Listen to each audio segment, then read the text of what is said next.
ఏంటి అందరూ అలా ఉన్నారు? ఏమైంది? ఇద్దరు ఎక్కడికి వెళ్ళొస్తున్నారా? అహల్యని మార్నింగ్ వాక్కి తీసుకెళ్ళానమ్మా. పొద్దున్నే ఎండలో కాస్త నడిస్తే తన ఆరోగ్యానికి మంచిదని.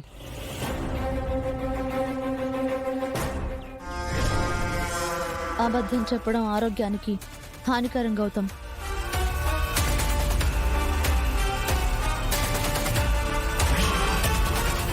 అబద్ధం ఏంటి?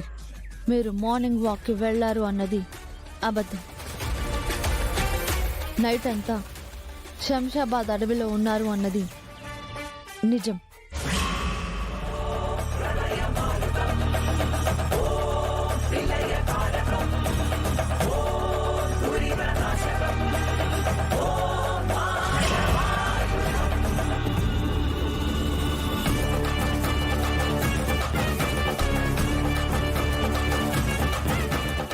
రాత్రంతా అడవిలో ఉన్నారా?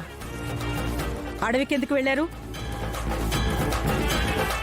రాత్రిపూట అడవిలో మీకేం పనిరా? ఇంట్లో నిద్ర పట్టక జంగిల్ రైడ్కి వెళ్ళారా బామ్మర్ది? తనేదో కావాలని చెప్తుంటే మీరు కూడా ఇలా మాట్లాడతారేంటి? నేను కావాలని చెప్పలేదు గౌతమ్. నైట్ నువ్వు శంషాబాద్ ఫారెస్ట్ లో ఉండటం నేను చూశాను. నీతో పాటు అహల్య కూడా ఉండే ఉంటుంది.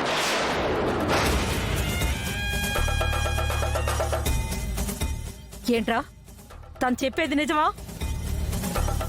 అదేం లేదు నానమ్మ, తను అబద్ధం చెప్తుంది. అబద్ధం చెప్తుంది నువ్వే గౌతమ్. ఈ అహల్యాన్ని పెళ్లి చేసుకుని వచ్చినప్పటి నుంచి నువ్వు అబద్ధాల మీద అబద్ధాలు చెప్తూనే ఉన్నావు. నిజాలు దాచి మోసం చేస్తున్నావు. ఇదంతా దేనికోసం చేస్తున్నావు?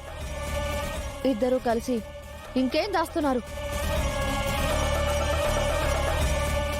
అది అడగడానికి నువ్వెవరు? నీకు చెప్పాల్సిన అవసరం నాకు లేదు. అది కాదు, నేను అడుగుతున్నాను, చెప్పు. మర్యాదగా నిజం చెప్పు.